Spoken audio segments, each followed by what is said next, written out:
It's no longer just a kid's condition. The numbers don't lie. Adult ADHD diagnoses are on a dramatic rise. Is it a global awakening to a long misunderstood condition, or are new pressures in modern life making its symptoms more apparent? We're diving deep into the factors behind this significant shift. Exactly. And we're pulling directly from the articles, research, and expert insights you've shared with us for this deep dive. Our mission, really, is to extract the most important nuggets of knowledge, helping you understand the real story behind this significant shift. Right. Think of this as your essential guide to understanding this complex topic. We're going to explore the reasons behind this rise in adult diagnoses, what ADHD actually looks like in adults, how it impacts daily life, and the options available for diagnosis and support if you suspect it might be relevant to you. Okay, let's unpack this. The statistics really are quite striking. According to data from the National Center for Health Statistics, over 15.5 million U.S. adults reported having ADHD back in 2023. 15.5 million, wow. Yeah. And what's particularly interesting is that roughly half of these individuals were actually diagnosed in adulthood, so age 18 or later. Half diagnosed as adults, that seems huge. So research suggests this isn't necessarily more people developing it later, but maybe we're just finally catching what was missed before. Precisely. A significant portion of this rise is described in the material as a correction, basically, a recognition of a condition that was often missed or misunderstood in adults for years. So it wasn't that it wasn't there, we just weren't seeing it or labeling it correctly. That seems to be a big part of it. We simply weren't consistently identifying it in adults. Okay, so what helped this correction suddenly pick up speed, especially, recently? Well, several factors are mentioned. Increased public awareness and, frankly, better access to credible information definitely played a role. People are hearing about it more. Sure, that makes sense. But experts also point to the pandemic and the effects of lockdown as being highly significant. Think about it, that loss of external structure many of us rely on. You mean like fixed work routines, commutes, just the organization of being in an office or school? Exactly. That scaffolding kind of disappeared overnight for a lot of people, forcing individuals to self-organize entirely at home. And I imagine for people who already struggled, maybe unknowingly, with those internal self-structuring skills, losing that external support must have made things really obvious. Absolutely. One insight you shared from a client articulated it perfectly. They basically said, the world was finally getting a taste of what their daily life often felt like, that constant struggle to create motivation and structure from scratch. It made those underlying executive function difficulties suddenly very visible, very impactful for many. And I suppose the pandemic also brought a much more serious focus on mental health generally. People started talking about it more openly. It definitely normalized and increased the conversation around mental well-being, yes. And practical changes helped too. Things like regulatory changes allowing telepsychology across state lines. So better access to specialists. Right. Specifically those trained in diagnosing and treating adult ADHD. It just became easier for some people to connect with the right help. Okay, so we're getting better at recognizing it.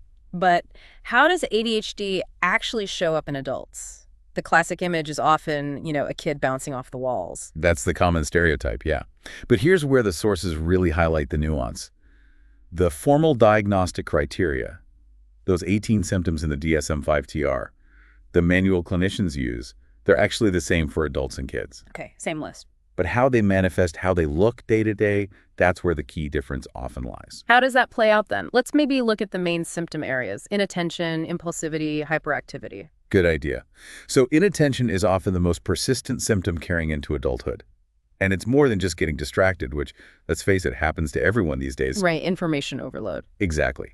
The critical point often highlighted for adults with ADHD is the difficulty re-engaging with the original task after they've been interrupted.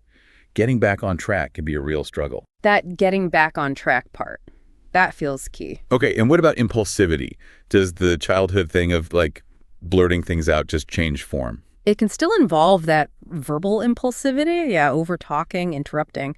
But in adults, impulsivity often shows up in other ways too, maybe impulsive spending or making quick decisions without really thinking through the consequences. And interestingly, some research frames a core feature of procrastination, putting things off as a form of subtle impulsivity. So? It's like prioritizing a smaller, immediate reward, doing something easier or more stimulating right now over a larger later goal, like finishing that important project. It's an impulse overriding the plan. That's a really interesting way to think about procrastination. Subtle impulsivity. Okay, what about hyperactivity? Does that childhood energy just vanish? It tends to become more internalized. So instead of the overt physical stuff like running or climbing, it's often felt more as an internal sense of restlessness. Like feeling fidgety inside. Exactly. It might show up as actual fidgeting, tapping feet, constantly shifting position, especially during things that require you to be still, like meetings or working at a desk. You feel that energy buzzing inside more than you act it out in big ways.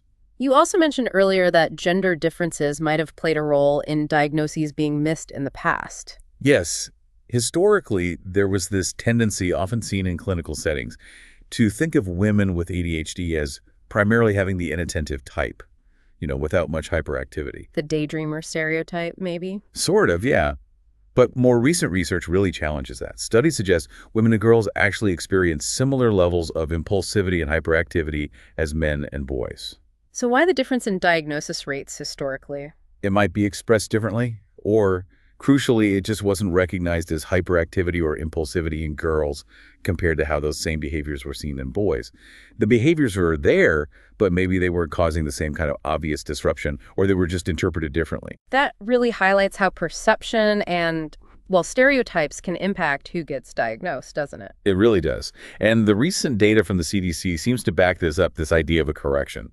Among U.S. adults diagnosed with ADHD after age 18, a pretty significant chunk, 61%, were female. 61%? Wow. Yeah, it suggests many women likely went undiagnosed during childhood and adolescence, only getting that recognition much later. Okay, so we're seeing more diagnoses, symptoms look different in adults, past biases are maybe being corrected. But does this mean people are suddenly developing ADHD in their 20s or 30s?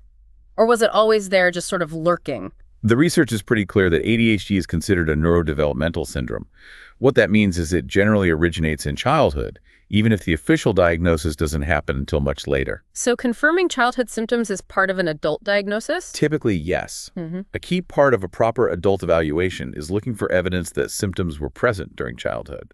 The formal guideline in the DSM mentions symptom emergence before age 12. Though interestingly, some evidence suggests maybe age 16 might be a better marker, as that aligns more with the developmental expectations for self-regulation that really ramp up in middle school. Got it. So we need to distinguish between someone being late identified versus having late onset ADHD. Exactly. Late identified is the much more common scenario. The symptoms were there in childhood, but maybe the person compensated really well, or they underperformed but scraped by, or maybe the symptoms didn't cause major impairment until the demands of adult life piled up. Like managing finances, holding down a job, long-term relationships, that kind of thing. Precisely. Those adult responsibilities require a level of executive function that might finally reveal the underlying challenges.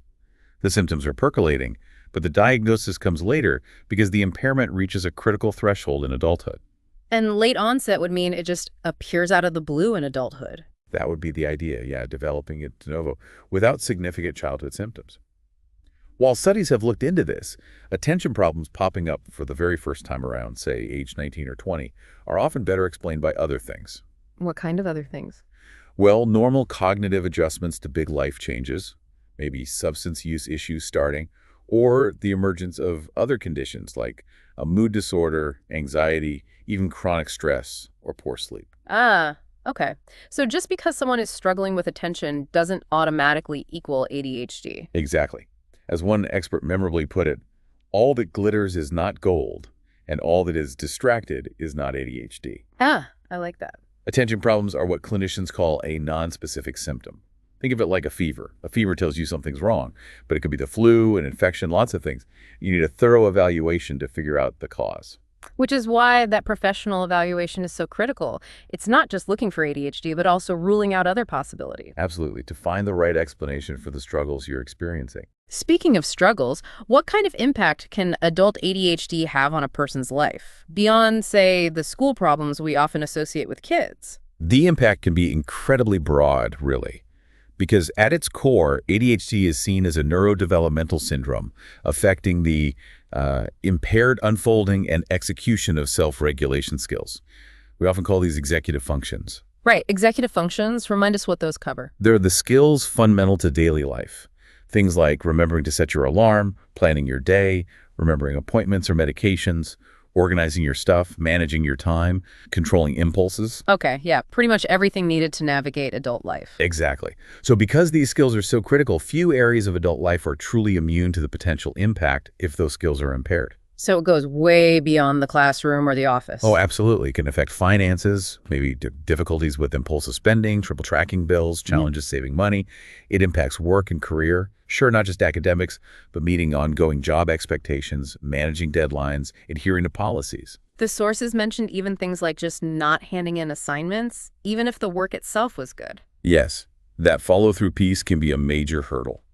ADHD can subtly undermine consistent performance, even when the person is capable. Driving was also mentioned as a potential area of difficulty. Potentially, yes, related to issues with sustained attention or impulsivity behind the wheel.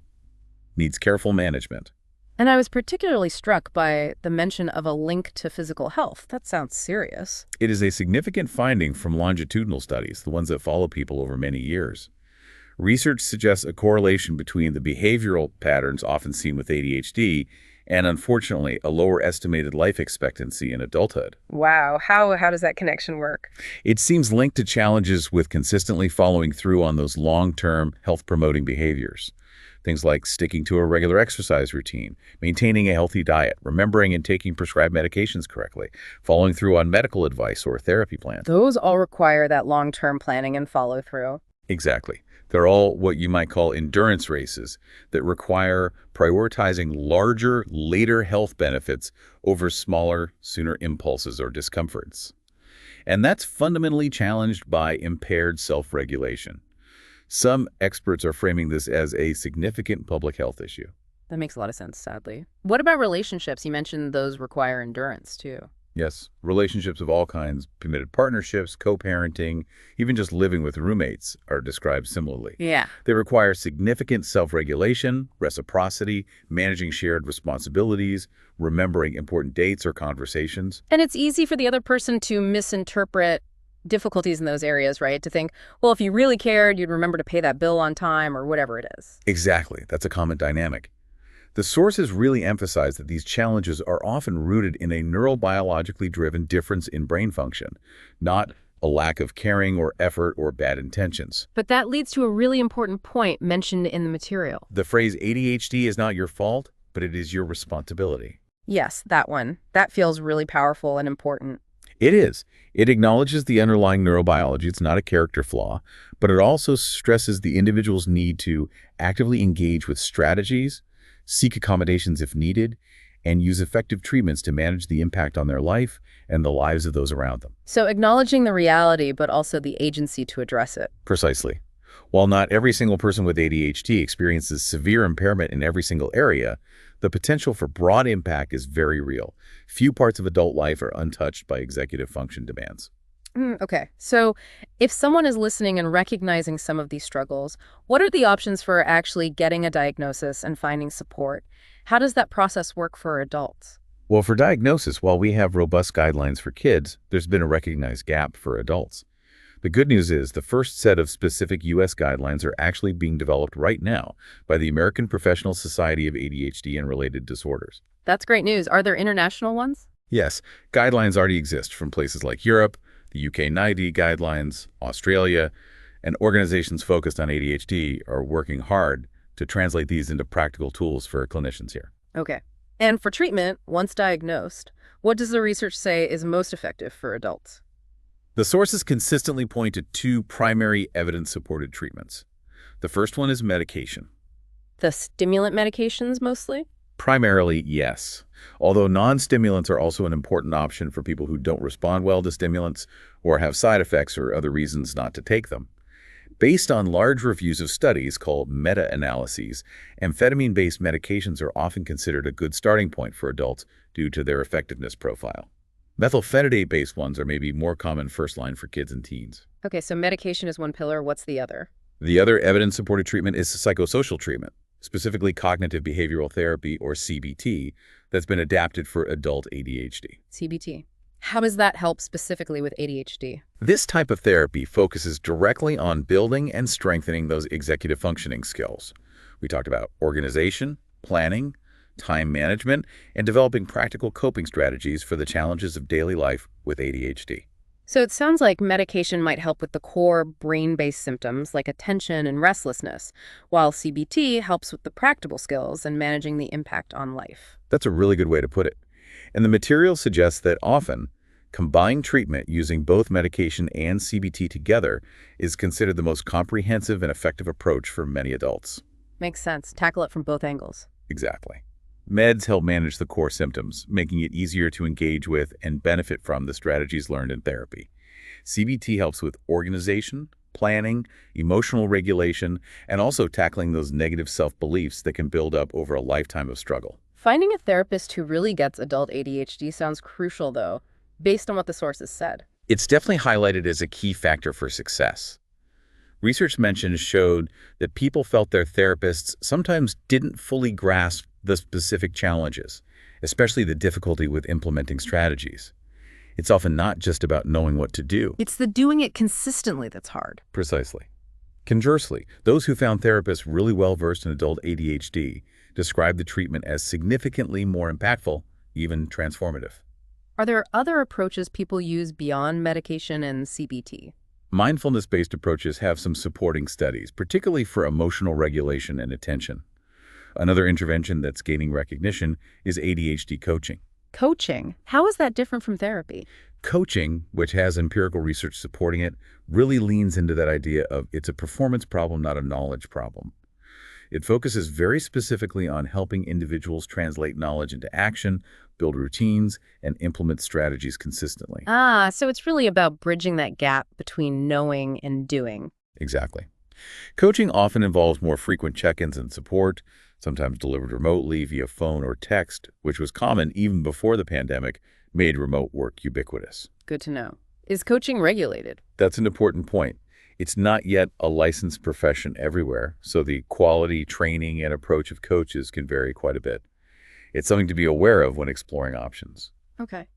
The sources also brought up emotional dysregulation quite a bit. How does that fit in? It's not in the main diagnostic criteria, right? It's not explicitly listed in the formal DSM criteria, no, but impaired emotional self-regulation is increasingly recognized by experts as a core, or at least very common, aspect of adult ADHD. It's seen as part of that broader difficulty with self-regulation. How does it manifest? It can show up as emotional impulsivity, like emotions hitting very quickly and intensely, maybe quick frustration or anger, and also as deficient emotional self-regulation, which means difficulty calming down or managing those strong emotions once they arise. Even early researchers on adult ADHD noted things like poor frustration tolerance as common features. And does adult ADHD often travel with other conditions? Comorbidity, I think it's called. Very frequently, yes. Comorbidity is really the rule rather than the exception with adult ADHD. Anxiety and depression are particularly common co-occurring conditions. Why is that link so strong, do we know? Well, the material suggests that the inherent unpredictability and inconsistency that can come with unmanaged ADHD, struggling with follow-through, meeting expectations, dealing with consequences, can act as a kind of chronic uncertainty generator. That makes sense. Constantly feeling like you might drop the ball. Exactly. That can significantly contribute to feelings of anxiety. And the cumulative impact of struggles across different areas of life can certainly lead to or worsen depression. So with all this increased awareness, information floating around, especially online, it's probably not surprising that a lot of adults are starting to wonder, could this be me? It seems to be a very common experience. One survey mentioned in the material suggested that maybe as many as 25% of U.S. adults suspect they might have undiagnosed ADHD. A quarter of adults. Wow. And social media, like TikTok, seems to be playing a huge role in getting the word out, right? It absolutely is, increasing visibility and starting conversations, which can be positive. People share personal stories that resonate deeply. But the sources also urge caution. One study looking at TikTok content about ADHD found that a really high percentage, maybe up to 80%, was actually unreliable, inaccurate, or misleading from a clinical perspective. 80%, that's concerning. It is. So while personal stories can be compelling and validating, relying solely on social media for information or, worse, self-diagnosis can be problematic. Why might ADHD symptoms feel so familiar to so many people, though, even if they don't actually have the condition? That's a great question. It's because executive functions are fundamental human traits, and like most traits, they exist on a spectrum or dimension. We all have times when our focus is off, or we feel disorganized or struggle to get started on things. Especially when stressed or tired. Exactly. Stress, lack of sleep, even temporary illness like the flu, or conditions like depression or anxiety can temporarily impair our executive functions. The key difference is that if you don't have ADHD, your executive function typically returns to your normal baseline when those temporary factors resolve. Whereas with ADHD, that baseline itself is different. That's the idea. The challenges are more persistent and pervasive across different situations.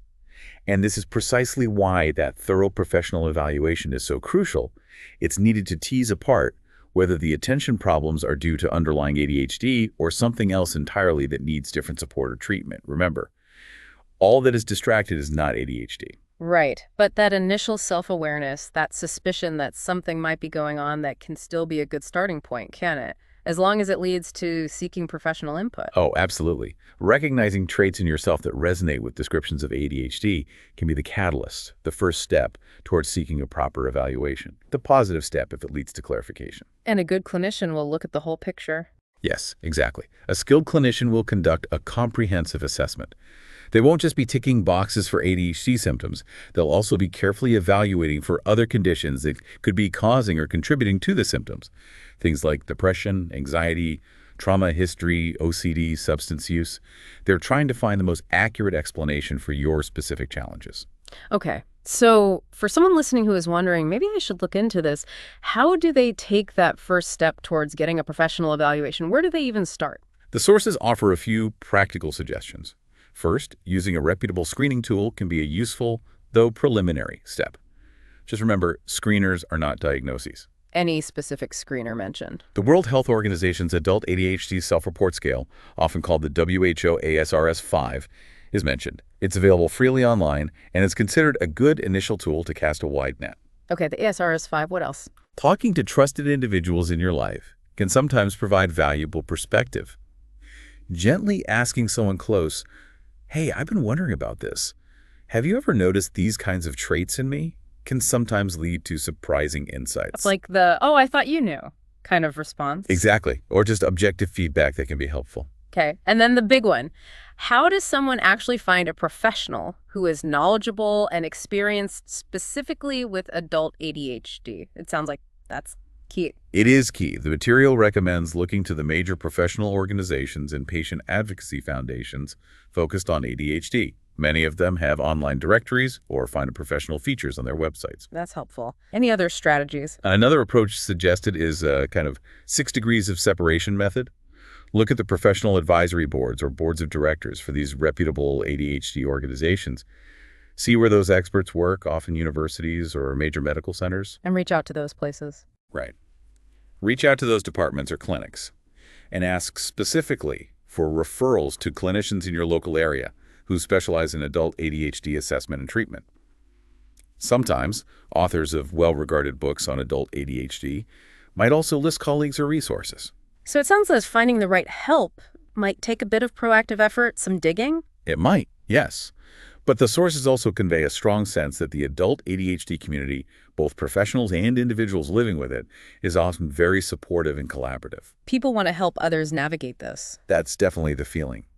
The development of those forthcoming U.S. diagnostic guidelines was even described by some involved as a kind of love letter to adults with ADHD, reflecting that commitment to better understanding and support.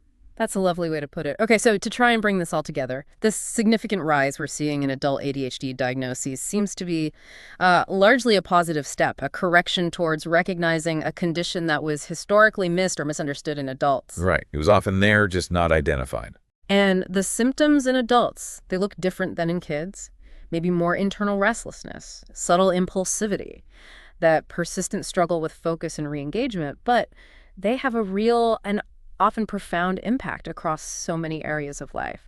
Finances, work, health, relationships. Absolutely. Few areas are immune because executive functions are so foundational. And while that self-awareness may be sparked by something you read or hear is valuable, a comprehensive professional evaluation is really crucial.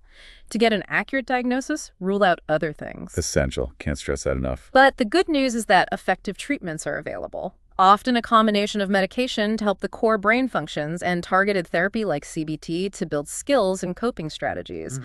And things like coaching are emerging too, focusing on that implementation piece. Yes, focusing on the performance problem, Yeah. helping people put knowledge into practice consistently. And our understanding keeps evolving, especially around things like emotional dysregulation and the high rates of comorbidity with anxiety and depression. Yeah. We're getting a fuller picture all the time. So, given everything we've explored today, especially those insights about ADHD, maybe being less about knowing what to do and more about the challenge of doing it, the performance and execution of skills, and considering the deep impact it can have on well-being, relationships, health, just daily functioning if it goes unaddressed, it really makes you wonder, doesn't it? What other seemingly simple human struggles, things we might currently just dismiss as, laziness or lack of willpower or a character flaw, what else might actually have deeper neurobiological roots that we're only just beginning to understand? Hmm. What is this whole shift in how we perceive and diagnose and support something like adult ADHD? What does it tell us about how we view and maybe how we need to better accommodate the incredible diversity in how human brains function and navigate the increasing complexities of the modern world?